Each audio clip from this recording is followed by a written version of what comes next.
Hey guys, welcome to movie ice. మనం ఈరోజు 2023లో release అయిన సిజ్జిన్ అనే ఒక ఇండోనేషియన్ హారర్ మూవీనే చూడబోతున్నాం. మన ఛానల్లో హారర్ మూవీస్ చేసి చాలా రోజులు కాదు, చాలా నెలలే అయిపోయింది. కాబట్టి లేట్ చేయకుండా స్టార్ట్ చేసేద్దాం. ఓపెనింగ్ షాటే ఒక బ్లాక్ మ్యాజిక్ చేసేవాడిని చూపిస్తారు. వాడు ఎవరెవరిదో ఫోటోలు అంటిస్తుంటాడు. మధ్యలో ఒక గుండెగాన్ని చూపిస్తారు, కొన్ని పురుగుల్ని చూపిస్తారు, అలాగే ఒక ఎనుము తలను కూడా చూపిస్తారు. దీన్ని బట్టే మనకే తెలుస్తుంది వాడు బ్లాక్ మ్యాజిక్ చేసే దాంట్లోనే ఎక్స్పీరియన్స్డ్ పర్సన్ అని. అలాంటి వాడి దగ్గరికే మన హీరోయిన్ అయిన ఇర్మా అలాగే తన చెల్లి ఊలాన్ వస్తుంది. తనేం అడుగుతుందంటే తన సొంత పెద్దమ్మ కొడుకైన గ్యాలంగ్ అనేవాడు తనకి ఫ్యూచర్లో హస్బెండ్గా వస్తాడా లేదా అనే విషయాన్ని కనుక్కునే కూర్చుంటుంది.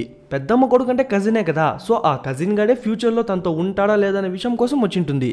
వెంటనే వాడు కూడా ఆ మంత్రం ఈ మంత్రం చదివి ఈ ప్రశ్నకు నేను కాదు మీ చెల్లె సమాధానం చెప్తుందని చెప్పి తన పక్క చూపిస్తాడు. ఏంది దీన్ని చూసాంటేనే తెలుస్తుంది తనపైన డీమన్ వచ్చేసి గ్యాలంగ్ నీకు సెట్ అవ్వడు, నీ కజిన్ నీకు హస్బెండ్గా రాలేడు, తన నుంచి దూరంగా ఉండిపో లేకుంటే నీ ప్రాణానికే ప్రమాదం అంటుంది. అక్కడ సార్ మూవీ టైటిల్ సిజ్జిన్ అని.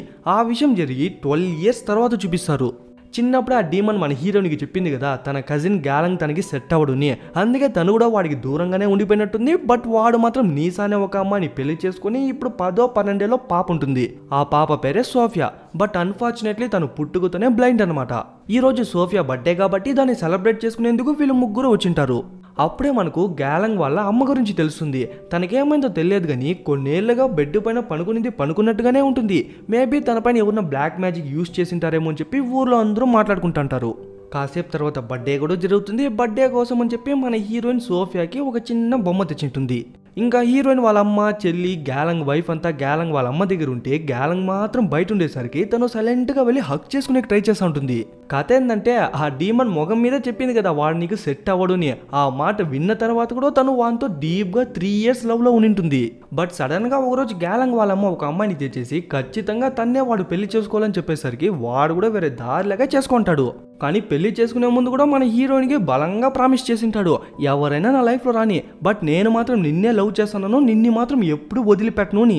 అలా నిజంగానే పెళ్ళైన తర్వాత కూడా వాడి వైఫ్ని పెట్టుకొని మన హీరోయిన్తో కొన్నేళ్ళ అఫేర్లో ఉనింటాడు. కానీ ఇప్పుడు అది తప్పుని తెలిసి ఇప్పటి నుంచి దాన్ని స్టాప్ చేసేద్దామంటాడు. బట్ ఇట్స్ టూ లేట్ అనమాట. ఎందుకంటే వాడి వల్ల మన హీరోయిన్ కడుపులో ఒక బేబీ కూడా ఫామ్ అయిపోయింది. వాళ్ళ కూడా ఎక్కువైతే అదే టైంకి గ్యాలంగ్ కూతురైన సోఫియా వచ్చేసరికి వాడు కూడా గమ్మున వెళ్ళిపోతాడు. దరిద్రం ఏంటంటే వీళ్ళిద్దరి అఫేర్ గురించి గ్యాలంగ్ వైఫ్ అయిన నీసా కూడా లైట్గా తెలిసినట్టే చూపిస్తారు. దాని తర్వాత కూడా మన హీరోయిన్ డైలీ వానికి ఫోన్ చేస్తూనే ఉంటుంది. వాడు ఫోన్ ఎత్తకపోయేసరికి డైరెక్ట్గా వాడు పనిచేసే ప్లేస్కే వెళ్ళిపోయి నా బిడ్డ కారణం నువ్వేం చెప్పి ఒప్పుకో, దీనికి రెస్పాన్సిబిలిటీ నువ్వే తీసుకొని చెప్పి అరుస్తూ ఉంటుంది. మధ్యలో కత్తి కూడా ఎత్తుకొని బెదిరించేసరికి వాడు తెలియక దొబ్బేస్తాడు. దానివల్ల తన బేబీని కూడా కోల్పోతుంది. అంతా అయిన తర్వాత వాడు నిదానంగా వచ్చి కాస్త డబ్బులు ఇచ్చి చూడేరుమా ఇన్ని రోజులు మనం చేసింది తప్పే, కనీసం దాన్ని ఇప్పుడనే దిద్దుకుందాం. అదే కాకుండా ఇప్పుడు నాకు ఒక ఫ్యామిలీ ఉంది, నేనే వాళ్ళని చూసుకోవాలా, నువ్వు కూడా నీ హెల్త్ని నీ బాడీని చూసుకొని చెప్పేసి వాడు గమ్మున వెళ్ళిపోతాడు. ఇంటికి వచ్చి పనుకుంటే ఒక మిడ్నైట్ ఆ టైంలో సోఫియా వాని దగ్గరకు వచ్చి డాడీ నెక్స్ట్ ఇయర్ బర్త్డేకి నాకు ఇది గిఫ్ట్గా అని చెప్పి కళ్ళు చూపిస్తుంది. టక్కని లేచి చూస్తే పీడగల పరిగెత్తా తన రూమ్కి వెళ్ళి చూస్తే తను ప్రశాంతంగా పనుకుంటుంది. యాక్చువల్గా తనకు కళ్ళు పోవడానికి ఇండైరెక్ట్గా వీడే కారణం అనమాట. ఎందుకంటే తను కడుపులో ఉన్నప్పుడే వాడి వైఫ్ చెప్పింటుంది పెయిన్స్ వస్తుందని. బట్ ప్రెగ్నెంట్ అయ్యి జస్ట్ 6 months అయ్యేసరికి అది నార్మల్ పెయిన్స్ అని చెప్పి వాడు కొంచెం డిలే చేసి తీసుకెళ్ళింటాడు. ఆ డిలే వల్లే పాపకు కంటి చూపు పోయిందని చెప్పి డాక్టర్ క్లియర్గా చెప్పేస్తాడు. నెక్స్ట్ డే మసీద్కి వచ్చింటే హజరత్ ఏమో మంచేది చెడేది అని చెప్పి మొత్తం చెప్తాంటాడు. బట్ మనోడా ఏదో ఇంట్రెస్ట్ లేనట్టు కొంచెం బలవంతంగా కూర్చున్నట్టే చూపిస్తారు. అంతా అయిన తర్వాత బయటకు వచ్చింటే వాడి ఫ్రెండ్ గ్యాలంగ్ని చూసి ఏం మచ్చా చాలా రోజుల తర్వాత మసీద్కి వచ్చినావే అంటే ఏం చేసేది మచ్చా, ఒక్కోసారి కష్టాలు లేనప్పుడు దేవుడు ఉన్న విషయమే మర్చిపోతాం కదా అంటాడు. వాడు నవ్వేసి జరా చూసుకోమామా, ఒక్కోసారి దేవుడు వాడిని మనం గుర్తు పెట్టుకోవాలని చెప్పి దానికోసమే మనకు కావాలనే కొన్ని కష్టాలు ఇస్తాడని చెప్పేసి వాడు నవ్వుకుంటా వెళ్ళిపోతాడు. ఈ పక్క సోఫియాకేమో భయంకరంగా కడుపు నొస్తుంది అని చెప్తే ఎందుకని చెప్పి వాళ్ళ అమ్మకే తెలియదు. అదే టైంకి మన హీరోని కాల్ చేస్తే చూడు ఇంకోసారి నాకు ఫోన్ చేసేదో లేకుంటే నా ఫ్యామిలీని ఇబ్బంది పెట్టేదో ఇదేమీ చేద్దామా తల్లి అని చెప్పేసి వాడు ఫోన్ కట్ చేస్తాడు. ఆ కోపంతో హీరోని ఏం చేస్తుందంటే మళ్ళీ ఆ బ్లాక్ మ్యాజిక్ చేసే వాని దగ్గరికి వెళ్ళి లచ్చ ఖర్చైనా కూడా పర్లేదు గ్యాలంగ్ మాత్రం నాకే సొంతం అవ్వాలని చెప్తుంది. ఈ విషయానికి ఒకే ఒక జిన్ హెల్ప్ చేస్తుందంట. జిన్ అంటే డీమన్ అనమాట. ఆ డీమన్ ఏం చేస్తుందంటే నీసా ఉంది కదా అదే గ్యాలంగ్ వైఫ్, తన్ని అలాగే తన బ్లడ్ రిలేటివ్స్ అందరినీ 5 రోజుల లోపు చంపేస్తుందంట. రక్త సంబంధం ఉన్న వాళ్ళంటే తనకైతే ఎవరు లేదనమాట, ఒక్క తన కూతురు సోఫియా తప్ప. కానీ సోఫియా ఇంకా చిన్న పాపే, తనకేం తెలీదు. తను చనిపోయేది అవసరమని అడిగితే నీ పాప చనిపోయినప్పుడు ఎవరన్నా బాధపడ్డారా? లేదు కదా, మనం కూడా అంతే అని చెప్పేసరికి తను కూడా ఒప్పుకునేస్తుంది. ఈ బ్లాక్ మ్యాజిక్ చేసేందుకు రీసెంట్గా చనిపోయిన మనిషి కాలి ఎముక, అలాగే ఎనుము యొక్క పేగులు ఇవన్నీ నేను తెచ్చుకుంటాను. బట్ గ్యాలంగ్ వైఫ్ బాడీ నుండి తన జుట్టో, గోరో లేకుంటే రక్తమో ఈ మూడిట్లో ఏదో ఒకటి కావాలా, అలాగే చివరిగా తన ఫోటో కూడా కావాలని చెప్పి పంపిస్తాడు. వాడేమో మనిషి కాలు, ఎనుము పేగులు సంపాదించేస్తాడు. అట్లే ఈ పక్క మన హీరోని చూపిస్తే గ్యాలంగ్ లేని టైం చూసి గ్యాలంగ్ ఇంట్లో దూరేస్తుంది. మంచిగా 10 నిమిషాలు మాట్లాడేసి నీసా బాత్రూమ్ ఎక్కడుంది మా అని చెప్పి బాత్రూంలోకి వెళ్ళిపోతుంది. అక్కడున్న దువ్వెన్లో నీసా జుట్టు కనిపించేసరికి దాన్ని పార్సల్ కట్టుకునేస్తుంది. ఇంకా అక్కడ నుంచి వెళ్దాం అనుకుని హ్యాండ్ వాష్ చేసుకుంటా అంటే కింద డస్ట్బిన్ లో లేడీస్ యూజ్ చేసే ప్యాడ్స్ కనిపించేసరికి దాన్ని కూడా ఎత్తిపెట్టుకుంటుంది. సరే అమ్మా బాయ్ అని చెప్పేసి తను వెళ్ళిపోతుంది. పిన్ని ఇంకా కాసేపు ఉండి నాతో ఆడుకోవచ్చు కదా అని చెప్పి సోఫియా అమాయకంగా అడుగుతుంది. హీరోయిన్కి వేరే ఏడుపు వచ్చేస్తుంది. తను ఇప్పుడు చేసే పనిలో సోఫియా కూడా చనిపోతుంది కదా అని. అమ్మో నెక్స్ట్ టైం ఎప్పుడన్నా ఆడుకుందాంలే అని చెప్పి ఏడ్చుకుంటా వెళ్ళిపోతుంది. వెంటనే వాళ్ళ దగ్గరకు వచ్చేసి తన ఫోటో, జుట్టు అలాగే ఆ ప్యాడ్స్ని కూడా ఇస్తుంది. మామూలుగా ఈ బ్లాక్ మ్యాజిక్లో జుట్టు కన్నా బ్లడ్డే పవర్ఫుల్గా ఉంటుందని చెప్పి బ్లడ్నే యూజ్ చేసుకుంటాడు. ఆ తర్వాత తన ఫోటో వెనకాల ఒక స్పెల్ రాసి దాన్ని బ్లడ్లో ముంచెత్తి ఆ ఫోటోని పీసులుగా కట్ చేసి ఆ బ్లడ్లోనే కలిపేస్తాడు.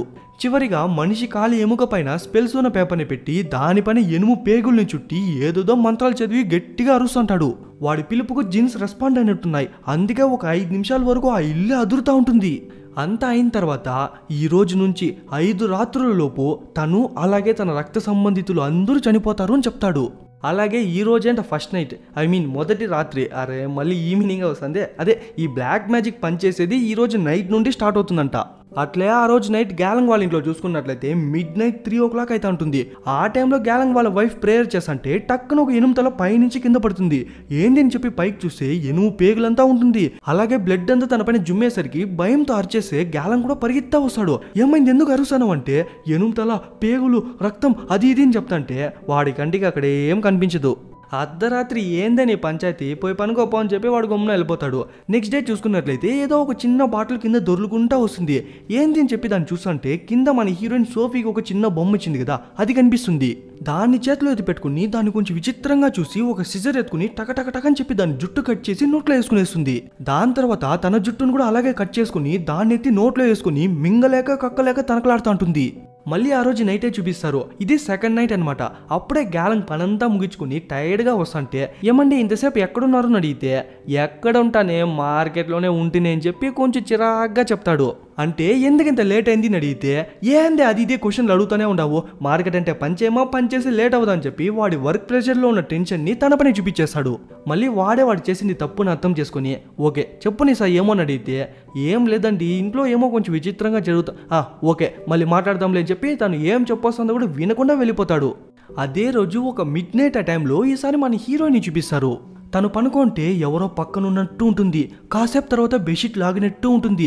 మళ్ళీ ఏదేదో సౌండ్ వచ్చేసరికి లైట్ వేసి చూస్తే తన పక్కనే తన చెల్లి ఊలాన్ పనుకుంటుంది.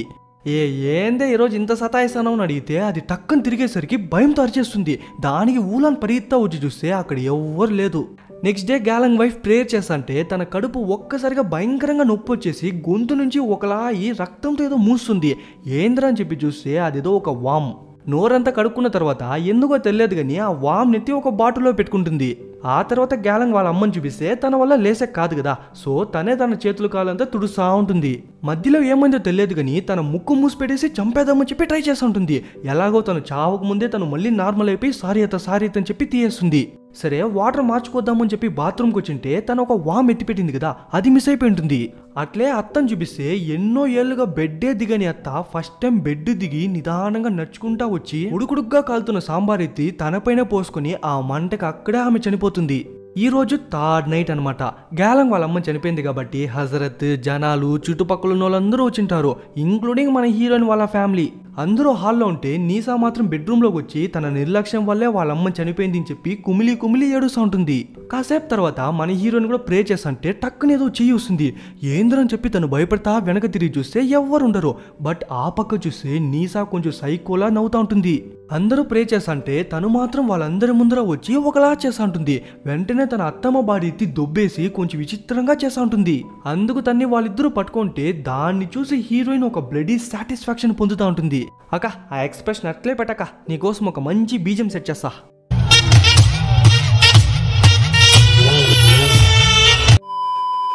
ఆ తర్వాత హజరతే కొన్ని స్పెల్స్ చదివి తన్ని కామ్ డౌన్ చేసి పనుకోబెడతాడు. ఆయనకు క్లియర్ గా అర్థమైపోయా నీసా బాడీలో ఏదో ఒక జిన్ ప్రవేశించింది అని.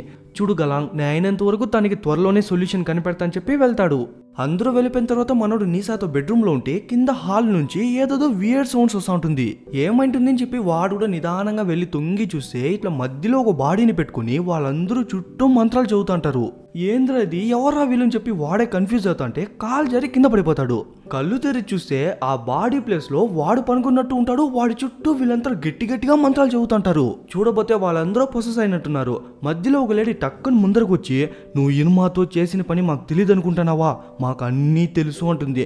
టక్కని లేచి చూసినే తెలుస్తుంది అది ఒక భ్రమ. దాని తర్వాత నెక్స్ట్ డే చూసుకున్నట్లయితే నీసా సాడ్గా కూర్చుంటుంది.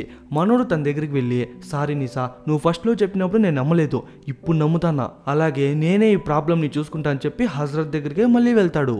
ఇప్పుడే ఆయన ఇంకా క్లియర్గా చెప్తాడు, తన బాడీలో ఉన్న డీమన్ ఏదో ర్యాండమ్గా రాలేదు. నీసా అంటే పడని వాళ్ళే కావాలని ఆ డీమన్ని రప్పించి తన బాడీలో ప్రవేశించేలా చేసినారు. ఎస్పెషల్లీ ఇలాంటివన్నీ బ్లాక్ మ్యాజిక్ చేసే వాళ్ళే చేస్తారు. అయినా కూడా నువ్వేం బాధపడద్దు గలాంగ్, మన దేవుడు మనందరినీ చూసుకుంటాడు అని చెప్పి ఒక స్పెల్ ఉన్న పేపర్ని వాటర్లో వేసి ఆ వాటర్ని గలాంగ్ ఇస్తాడు. ప్రస్తుతానికి ప్రేయర్ చేసే ముందు నీసా నెత్తిపైన ఆ నీళ్ళని కాస్త చల్లు అని చెప్పి పంపిస్తాడు. ఇంట్లో నీసాని చూసుకున్నట్లయితే బాత్రూంలో ఏమో సౌండ్లు వచ్చేసరికి ఏందని చెప్పి ఓపెన్ చేసి చూస్తే గ్యాలంగ్ వాళ్ళమ్మ అని చెప్పి దగ్గరకు వచ్చేసరికి గట్టిగా అరిచేస్తుంది. అప్పుడే గ్యాలంగ్ ఇంటికి వచ్చింటే నీసా అరుపులు వినిపించేసరికి పరిగెత్తా లోపలికి వెళ్తాడు. తన అలా దెయ్యం పట్టినట్టు కూర్చోంటే హజరత్ తెచ్చిన వాటర్ని ఎత్తి తన పైన కాస్త పూద్దామని చెప్పి వాటర్ ఎత్తుకుంటాడు. బట్ ఆ వాటర్ ని చూసిన వెంటనే గట్టిగా అరిచేస్తుంది. అలాగే ఆ వాటర్ ని దుబ్బేందుకే ట్రై చేస్తూ ఉంటుంది. అయినా కూడా మనోడు దానిపైన కాస్త పూసేసి తన్ని కామ్ డౌన్ చేస్తాడు. నీసా, మా అమ్మ కూడా చనిపోయింది, నాకు చెప్పుకునేకి నువ్వు సోఫియా తప్ప ఇంకెవరూ లేదు, నువ్వు కూడా ఇలా చేస్తే ఎలా నీసా అని చెప్పి వాడు పాపం బాధతో ఏడుస్తుంటాడు. పాపం గైస్, ఈ సీన్లో గ్యాలంగ్ని చూస్తేనే మనకే పాపం వేస్తుంది. వాడు పనుకోపెట్టేసి వెళ్ళిన తర్వాత మళ్ళీ ఇట్లా లేస్తుంది. ఇది 4th నైట్. ఈసారి గ్యాలంగ్ వాళ్ళ ఇంట్లో కాదు, మళ్ళీ మన హీరోని ఇర్మా వాళ్ళ ఇంట్లోనే చూపిస్తారు. లోపల చూస్తే దాడా బుడా అని చెప్పి ఏదో సామాన్లు కింద పడుతున్నట్టు సౌండ్లు వస్తుంది. తీరా కిచెన్ లో చూస్తేనే తెలుస్తుంది హీరోయిన్ వాళ్ళ అమ్మ పిచ్చి పట్టేసినట్టు అన్ని సామాన్లు కిందేసి పగల కొడతా ఉంటుంది. అన్ని బోకులు పగలగొట్టిన తర్వాత పింగాని ప్లేట్స్ ఉంటాయి కదా, వాటి పీసెస్ ని ఎత్తి ఒక్కొక్కటిగా అని చెప్పి చాక్లెట్లా మింగుతా ఉంటుంది. ఆ పీసెస్ అన్ని గొంతులో గుచ్చుకుని చీల్చుకుని రక్తం వస్తూ ఉంటుంది. ఆ సీన్ ని అక్కడే కట్ చేసి కాసేపు తర్వాత మన హీరోయిన్ అలాగే తన చెల్లి వస్తున్నట్టు చూపిస్తారు. ఏందే ఇల్లు ఇంత నీట్గా ఉంది అని చెప్పి పరిగెత్తా వెళ్ళి చూస్తే వాళ్ళమ్మ గొంతు చీలిపోయిన స్టేజ్ లో బ్లీడ్ అవుట్ అయ్యే చనిపోయి ఉంటుంది.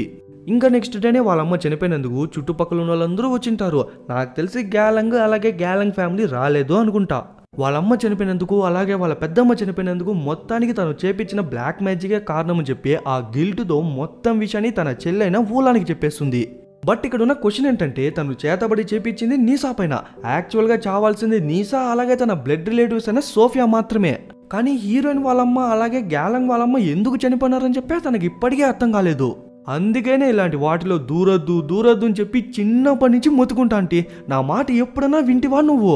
అమ్మ చనిపా, పెద్దమ్మ చనిపా, నెక్స్ట్ నువ్వా నేనని అడిగేసరికి లేదు ఉలాన్, నీకు మాత్రం ఏం కాకుండా నేను చూసుకుంటా ఉంటుంది. పెద్ద ఝాన్సీ రాని ఎవరికి ఏం కాకుండా చూసుకునేకి. అట్లే ఈ పక్క నీసాని చూసుకున్నట్లయితే తనకు ఒక్కసారిగా ఏమో అయిపోయి పరిగెత్తా వెళ్ళి తన చున్నీతోనే ఊరేసుకునేస్తుంది. ఎట్లో ఎక్కువసేపు కాకముందే గ్యాలంగ్ ఇంటికి వచ్చి తన్ని చూసేసరికి టకటకాన వచ్చి తన్ని కిందకి దింపేస్తాడు. వెంటనే హజరత్ని తీసుకొచ్చింటే ఆయన తన సిచ్యువేషన్ని చూసి, చూడు గలాంగ్, తన బాడీలో ఉన్న జిన్ ఊరికే తన్ని హింసించేందుకు రాలేదు, తన్ని ఏమో చేసేందుకే వచ్చింది. సో దానికోసం ఈ రోజు నైట్ ఒక రిచువల్ని కండక్ట్ చేద్దాం. బట్ ఈ ప్లేస్లో వద్దు, అదే మసీద్లో అయితే ఆ డీమన్ని కంట్రోల్ చేయొచ్చు కాబట్టి డైరెక్ట్గా అక్కడికే తీసుకొచ్చి అని చెప్పి ఆయన వెళ్ళిపోతాడు. అప్పుడే వీళ్ళిద్దరూ వచ్చి ఆ డీమన్ రావడానికి అలాగే వాళ్ళిద్దరూ చనిపోవడానికి మొత్తం నేనే కారణం అని చెప్పి తను మొత్తంగా ఒప్పుకునేస్తుంది. ఇప్పుడు నాకు అర్థం కాదు ఏంటంటే తను మొత్తంగా ఒప్పుకునేసింది కదా, దానివల్ల చచ్చిపోయిన వాళ్ళు ఏమైనా తిరిగి వస్తారా లేకుంటే జరిగేదాన్ని తను ఏమైనా ఆపగలదా? పోనీ గ్యాలంగ్నే క్షమిస్తాడు అనుకుంటే వాడెందుకు క్షమిస్తాడు? తన వల్లే వాళ్ళ అమ్మే చనిపోయింది, ఇంకా తను చేపించిన బ్లాక్ మ్యాజిక్ వల్లే తన భార్య ఈ సిచ్యువేషన్లో ఉంది. అలాంటప్పుడు క్షమించేదో పక్క పెట్టండా, ఇంకోసారి మా ఇంటి పక్క కూడా రావద్దంట, నా పంచాయతీ ఏదో నేనే చూసుకుంటా అని చెప్పి వాడు మొగం మీదే చెప్పేసి వెళ్ళిపోతాడు. ఈ రోజే 5th నైట్, ఈ రాత్రిలోపే తన రక్త సంబంధితులు అందరూ చనిపోతారని చెప్పి ఆ బ్లాక్ మ్యాజిక్ చేసేవాడు చెప్పింటాడు.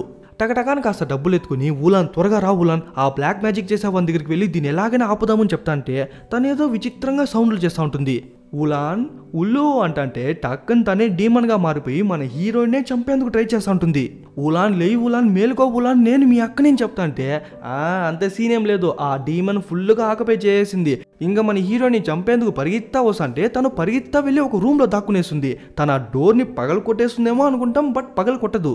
కాసేపు తర్వాత ఏ సౌండ్ రాకపోయేసరికి నిదానంగా డోర్ ఓపెన్ చేసి చూస్తే హాల్లో ఎవ్వరుండరు. కానీ టక్కని తన రూమ్ కిటికీ పగలు కొట్టుకొని వచ్చేసరికి తను పరిగెత్తా బయటికే వెళ్ళిపోతుంది. హీరోయిన్ దగ్గరికే వచ్చేసింటే తను టక్కన ఒక రాయి ఎత్తుకొని కొట్టి చంపేద్దాం అనుకుంటుంది.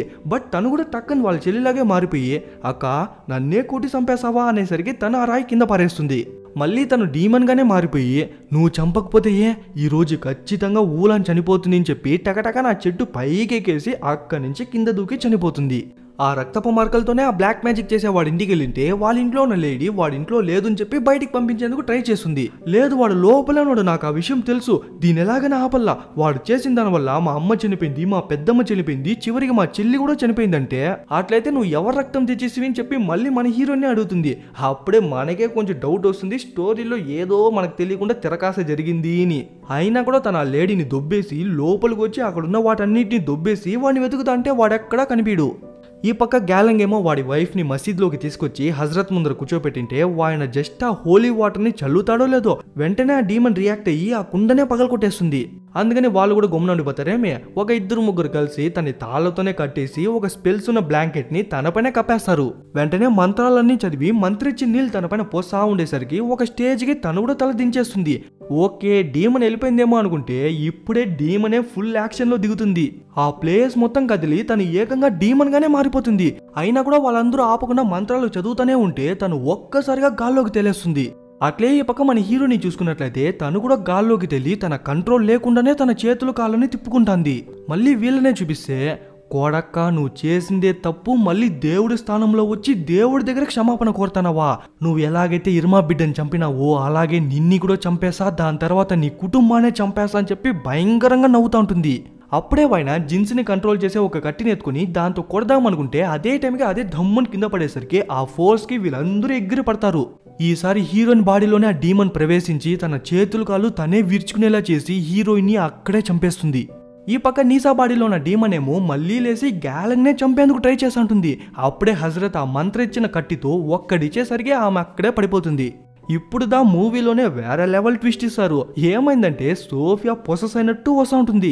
నిజానికి స్టార్టింగ్ నుంచి నీసా కాదు డీమన్ ద్వారా పొసెస్ అయింది, యాక్చువల్గా సోఫియానే పొసెస్ అయింది. మనకు తెలియకుండా స్టోరీలో గడిబిడ ఏం జరిగిందంటే నేను స్టార్టింగ్ సీన్లో ఒక చిన్న సీన్లో మాత్రమే చెప్పింటాను, సోఫియాకేమో కడుపు నొస్తుంది అని చెప్పి. ఆ విషయం నీసాకే ఏమో అర్థం కాలేదని చెప్పినాను కదా. రీజన్ ఏంటంటే అప్పుడే సోఫియాకి ఫస్ట్ టైం పీరియడ్స్ అయింటుంది. ఆ పీరియడ్స్కి యూజ్ చేసిన ప్యాడ్స్ని నీసా డస్ట్బిన్లో వేసి ఉంటుంది. ఆ ప్యాడ్స్ నీసాది కాదు సోఫియాది అనే విషయం తెలియక మన హీరోయిన్ దాన్ని ఎత్తుకొచ్చి బ్లాక్ మ్యాజిక్ చేసే మా దగ్గరికి ఇచ్చింటుంది. వాడు పెద్ద సైంటిస్ట్ లాగా బొచ్చొద్దు రక్తమే యూజ్ చేసుకుందామని చెప్పి సోఫియా రక్తాన్ని యూజ్ చేసింటాడు. సోఫియాకి రక్త సంబంధితుడు గ్యాలంగ్ కూడా అవుతాడు. అలాగే గ్యాలంగ్కి వాళ్ళ అమ్మ కూడా రక్త సంబంధితురాలు అవుతుంది. మళ్ళీ వాళ్ళ అమ్మకు హీరోయిన్ వాళ్ళ అమ్మ సొంత చెల్లి అన్నప్పుడు ఖచ్చితంగా అది కూడా బ్లడ్ రిలేటెడ్ కదా వస్తుంది. అలా తన రక్తం పంచుకొని పుట్టిన వాళ్ళే హీరోయిన్, అలాగే తన చెల్లి ఊలాన్. అందుకే వాళ్ళందరూ ఒక్కొక్కరుగా చనిపోతా వచ్చినారు. ఇంకో భయంకరమైన ట్విస్ట్ ఏంటంటే గ్యాలంగ్ వాళ్ళమ్మ చనిపోయేటప్పుడు సోఫియా ముందరుంది, అలాగే హీరోయిన్ వాళ్ళమ్మ చనిపోయినప్పుడు సోఫియా ఆ ప్లేస్లో ఉంది, మళ్ళీ ఊలాన్ చనిపోయేటప్పుడు కూడా సోఫియా ఆ ప్లేస్లోనే ఉంది. చివరికి మన హీరోయిన్ని చంపింది కూడా సోఫియానే. ఇప్పుడు ఈ ప్లేస్ కూడా వచ్చి గ్యాలంగ్ ని గాల్లో లేపి వాడి గొంతు పిసికి చంపేస్తా ఉంటుంది. అప్పుడే హజరత్ కొన్ని స్పెల్స్ చదివి ఆ పూసల్ని తనపైన వేసేసరికి అప్పుడే గ్యాలంగ్ నే వదులుతుంది. బట్ ఇట్స్ టూ లేట్, ఎందుకంటే వాడు మెడ విరిగే చనిపోతాడు. ఈ మొత్తం ఇన్సిడెంట్ నిజంగానే ఒక ప్లేస్లో జరిగిందంట. ఇంకా ఎండింగ్ వచ్చేపాటికి వీళ్ళందరూ చనిపోయినారు, ఇద్దరు తప్ప. అది సోఫియా అలాగే వాళ్ళ అమ్మ నీసా. పోలీసులు వచ్చి చూసేసరికి నీసా కంప్లీట్ అన్కాన్షియస్లో ఉండడంతో తను ఎత్తుకొచ్చి హాస్పిటల్లో జాయిన్ చేసింటారు. బట్ తన సిచ్యువేషన్ అనేది చాలా క్రిటికల్గా ఉందంట. అప్పుడు సోఫియా తన దగ్గరికి వచ్చిన వెంటనే తను అట్లే భయపడతా ఉంటుంది. అక్కడితో మూవీ కూడా ముగిచ్చేస్తారు. నాకు తెలిసి బ్లాక్ మ్యాజిక్ నిజంగానే ఉంది, దానివల్ల మనుషులు నిజంగానే చనిపోతారంటే ఖచ్చితంగా సోఫియా నీసా కూడా చనిపోయింటారు. ఒకవేళ బ్లాక్ మ్యాజిక్ లేదంటే ఇదంతా ఫేకే, అలాగే వాళ్ళు చనిపోయింటే ఏదో ఒక మెంటల్ డ్రామా వల్ల లేకుంటే హెల్త్ ఇష్యూస్ వల్ల చనిపోయింటారు. అలాగే ఎండింగ్లో నీసా సోఫియా బతికేందుకు ఖచ్చితంగా ఛాన్స్ ఉంది. బట్ చివరికి ఎండింగ్ అనేది మిస్టీరియస్ అనమాట. మీరేమంటారు? బ్లాక్ మ్యాజిక్ ఉందంటారా, వాళ్ళిద్దరూ చనిపోయినారు అంటారా, లేకుంటే బ్లాక్ మ్యాజిక్ లేదు ఏం లేదు బ్రో ఇదంతా ఊరికే వేస్ట్ ఆఫ్ టైం వాళ్ళిద్దరూ బతికే ఉంటారు అంటారా? ఏదోటి కింద కమెంట్ సెక్షన్లో చెప్పండి. ఈ మూవీ ఎలా ఉంది, మీ హార్ట్ రేట్ పెంచిందా, థ్రిల్లింగ్ గా అనిపించిందా? ఒకవేళ బాగుంది అంటే సేమ్ ఇలాంటి హర్రర్ మూవీని ది మీడియం అని చెప్పి ఒక డాక్యుమెంటరీ ఫిలిం లా ఉంటుంది. బట్ మూవీ మాత్రం సూపర్ హారిఫైయింగ్ గా ఉంటుంది. కావాలంటే కింద కమెంట్ సెక్షన్ లో ఒక 100 కమెంట్స్ దాకా బ్లాక్ హార్ట్ ని కమెంట్ చేయండి, ఖచ్చితంగా నెక్స్ట్ మూవీని దాన్నే చేస్తా. అలాగే లైక్ చేయని వాళ్ళు లైక్ చేయండి, కమెంట్ చేయని వాళ్ళు కమెంట్ చేయండి. మీ ఫ్రెండ్స్లో ఎవరికైనా హారిఫైయింగ్గా మూవీ కావాలంటే ఈ మూవీని సజెస్ట్ చేయండి.